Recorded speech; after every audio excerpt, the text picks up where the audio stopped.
সুপ্রিয় শিক্ষার্থীবৃন্দ, সবাইকে ধন্যবাদ জানিয়ে শুরু করছি আজকের ক্লাস 8 সেশন নম্বর 90 এর 6.3.7. Dear students, you have already learned the features of formal and informal text. প্রিয় শিক্ষার্থী বন্ধুরা, you have already learned, ইতিমধ্যে শিখেছো the features of formal and informal text, আনুষ্ঠানিক এবং অনানুষ্ঠানিক টেক্সটের বৈশিষ্ট্য. You have also come to know their examples and their purposes. তুমি এদের উদাহরণ এবং তার উদ্দেশ্য জেনেছো.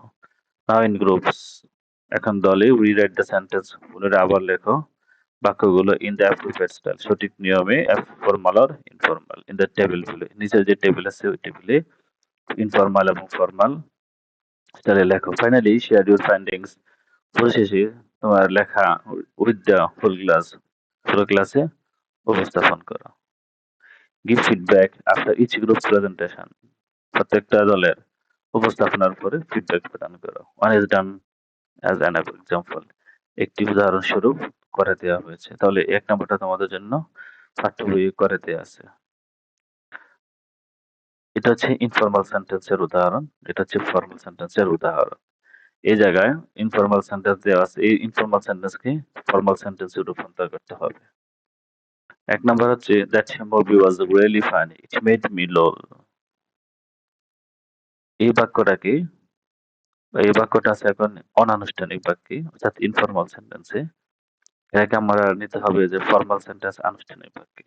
তাহলে that movie was really funny, ঠিক same to same that movie was really funny, এই ছবিটি অনেক, এই চলচ্চিত্রটি বা এই ছবিটি অনেক মজা. it made me lol, এই জায়গায় লল এটা পরিবর্তন হয়ে হবে it made me laugh, it made me laugh. WhatsApp, এটা হচ্ছে ইনফর্মাল সেন্টেন্স. আর এই হোয়াটসঅ্যাপকে যদি আমরা ফর্মাল সেন্টেন্স রূপান্তর করতে যাই তাহলে হবে how may I assist you, how may I assist you. What is the matter at hand, what is the matter at hand. 3 নম্বর যেটা সেটা হচ্ছে hi, you all right, you all right. এটা আছে ইনফর্মাল সেন্টেন্স. আর formal সেন্টেন্সে যখন আমরা এটাকে বলবো hello are you all right, তোমার কি সব ঠিক আছে. 4 নম্বর গিভ মি ইউর পেন, তোমার কলমটি দাও. এটা হচ্ছে ইনফর্মাল সেন্টেন্স. যদি আমরা এটাকে ফর্মাল সেন্টেন্সে নেই তাহলে হবে kindly provide me with your pen, দয়া করে তোমার কলমটি আমাকে দেবে. May I request your pen please. 5 নম্বর যেটা সেটা হচ্ছে সিট সামহার এলস, এটা হচ্ছে ইনফর্মাল সেন্টেন্সের উদাহরণ. আর এই সেন্টেন্সটাকে যদি আমরা ফর্মাল সেন্টেন্সে নেওয়া হবে please relocate to a different seating arrangement, could you please choose an alternative sitting position. এখানে হচ্ছে তুমি কোথাও তুমি বসে পড়ো, আর এটা হচ্ছে could you please choose an alternative, দয়া করে এখানে বিকল্প alternative sitting position, বিকল্প বসার জায়গা খোঁজো.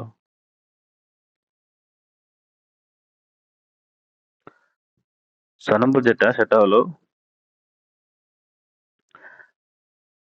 I think